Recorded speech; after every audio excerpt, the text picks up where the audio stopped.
We need to talk about the possible end of the Dodge Hellcat. There's some disturbing news coming out of Dodge lately, so we're going to look at that. And also, the Wrangler is taking a little heat from the Bronco.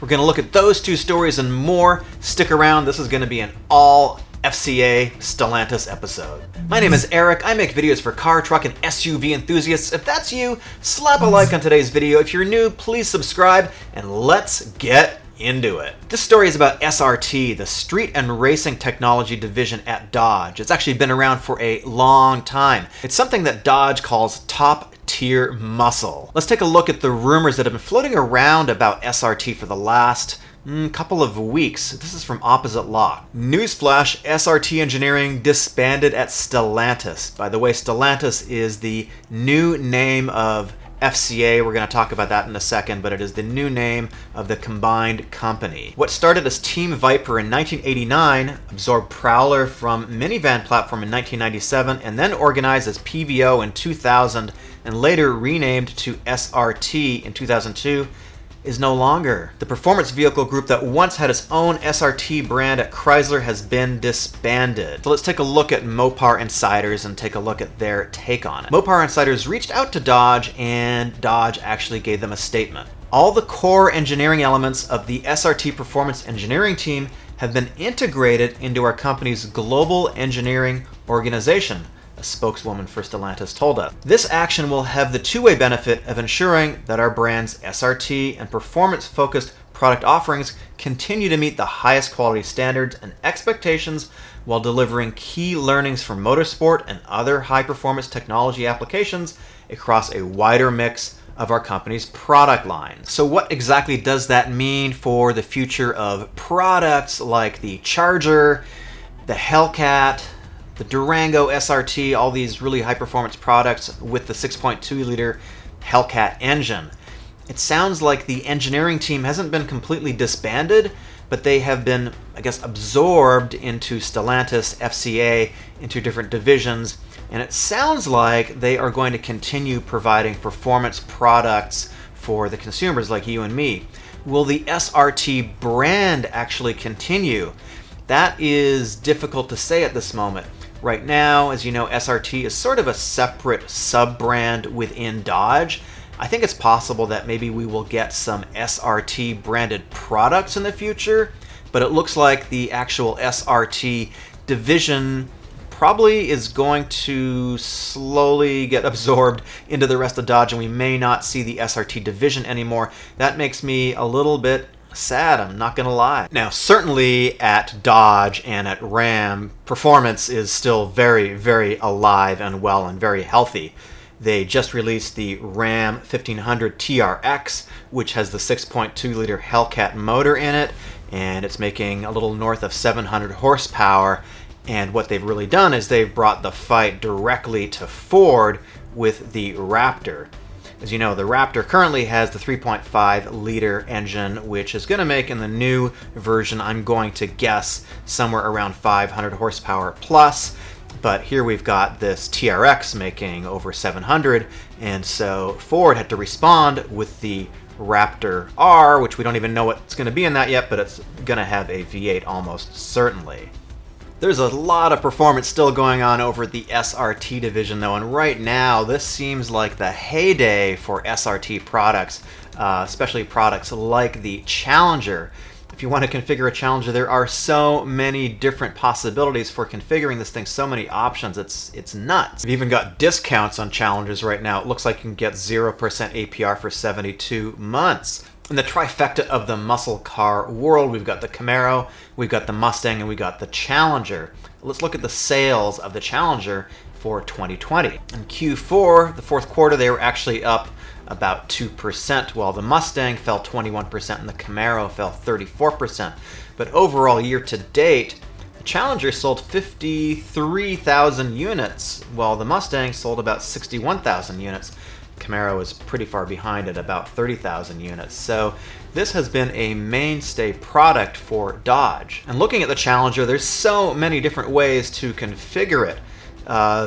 Going down to the performance models, we've got the Scat Pack, which is the RT, not quite the SRT. The RT line tends to have the 6.4 liter engine, which makes 485 horsepower, I think, and 485 pounds-feet of torque, naturally aspirated. But looking over at the Hellcat, we've got the SRT Hellcat, the SRT Hellcat wide body, the SRT Hellcat red eye, and the SRT Hellcat red eye wide body, and the ultimate, the SRT super stock. So there's so many configurations and variations of the Hellcat. It is absolutely awesome. On the Charger side, there's a number of different engine configurations too, including the big Hellcat engine. You got the SRT Hellcat wide body and the SRT Hellcat red eye wide body too. All of these things are making insane amounts of horsepower. And of course there's the TRX too. So what's going to happen to all these awesome products that are in the SRT lineup? So let's go check out Motor Authority here, and the headline is Dodge Boss, the V8 days are numbered. The days of the big and burly V8 could soon be over, judging by recent comments made by Dodge CEO Tim Kuniskis. I hope I pronounced that correctly. In an interview with CNBC published last week, Kuniskis said that the days of the supercharged V8s like Dodge Hellcat's engines are numbered, but thanks to electrification, the type of performance the engines delivers here to stay and likely to improve.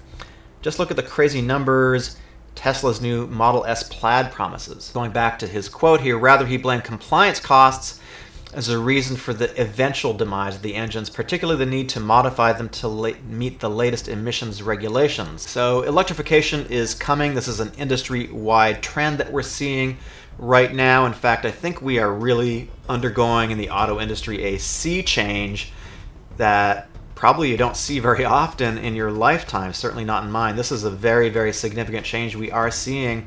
And there's a move to electrification, there's a move to reduce emissions, and this is happening globally. It's not just happening in the US, this is happening everywhere. Probably aware Dodge hasn't really jumped on the electrification bandwagon yet, but with the merger of Stellantis, it looks like they are going to start moving in that direction, and at least Dodge says that they are going to maintain performance at Dodge. It's going to maintain a performance image, a performance vehicle, so we're not going to see little weak engines like we saw at the end of the fuel crisis in the 1970s, where catalytic converters kind of were invented and came on board for the first time, and we got very, very underpowered vehicles. At least with electrification, we get some pretty high-powered vehicles. Dodge will stick to its focus of American muscle under the ownership of its new parent, Stellantis. If you want a Durango SRT Hellcat, well, the order books are full right now. They are sold out. This is going to be a pretty limited production vehicle. So if you want an SRT, if you want a Durango SRT Hellcat, you should probably run to your dealer right now and put down a deposit. Probably going to pay a bit of markup is my guess. So a quick backstory about the merger. So we've got FCA Fiat Chrysler, who has been undergone a number of different evolutions and a number of corporate takeovers and buyouts over the years. It's all very complicated.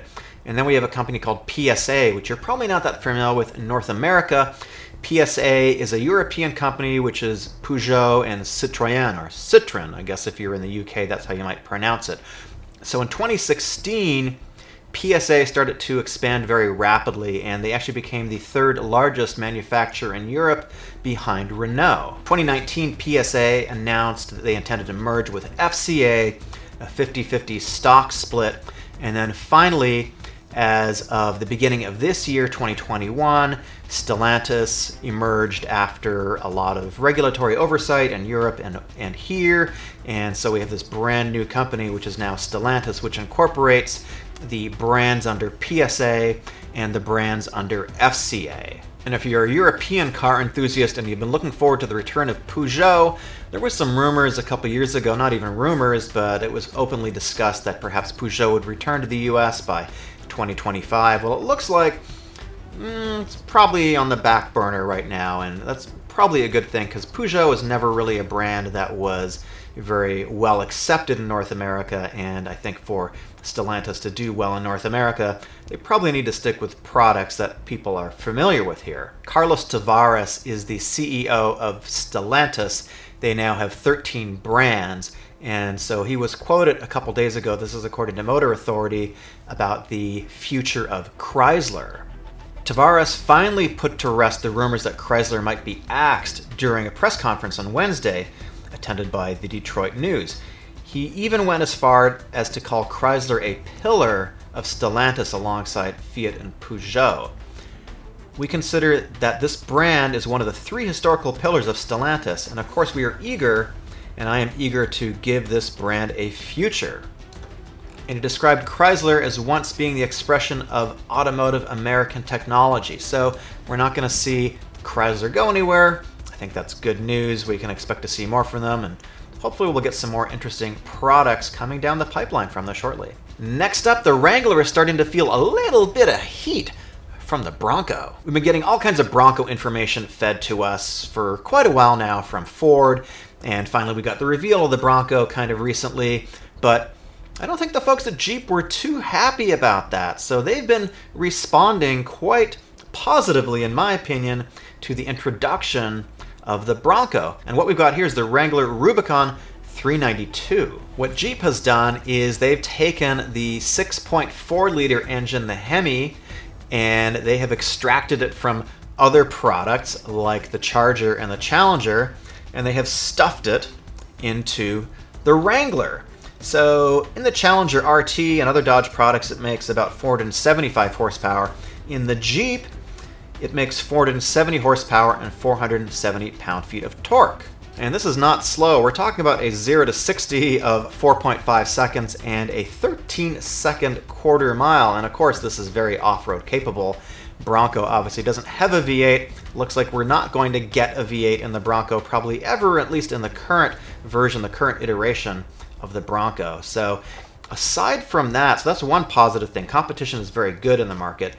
The other thing that has happened recently is I was poking around the Jeep website and doing a little bit of configuration. Remember these doors that we saw at the Bronco reveal? These, I'm going to call them ridiculous sort of half doors that you could see through, and they're not really available for sale as far as I can tell. Maybe they're going to make them available in the aftermarket. Kind of hard to say. And then we saw this rumor a couple days ago from Ford Authority, which says that Jeep Wrangler looks to copy Ford Bronco with new half-door option. Well, it's now available, and it's going to cost you. Let's go over to the Jeep website. I've got a Wrangler Sport 4x4 up on the screen here. This is the base model. Click on Packages. I can go over here, and I've got the dual door group with premium uppers. Let's take a look at that. Doesn't tell us a whole lot of information here, but for $2,550 on the 2-door version, you can get essentially these half doors. Let's take a look at the 4-door and see what that's going to cost. So with the 4-door, the base price is about $35,000. I've got it in white. Let's say I wanted to pick Hella Yella, which is a great color. I did a review of the Rubicon Eco Diesel in this color. I'll link that up above. So I've got that color selected. Let's go to accessories, or rather let's go to packages.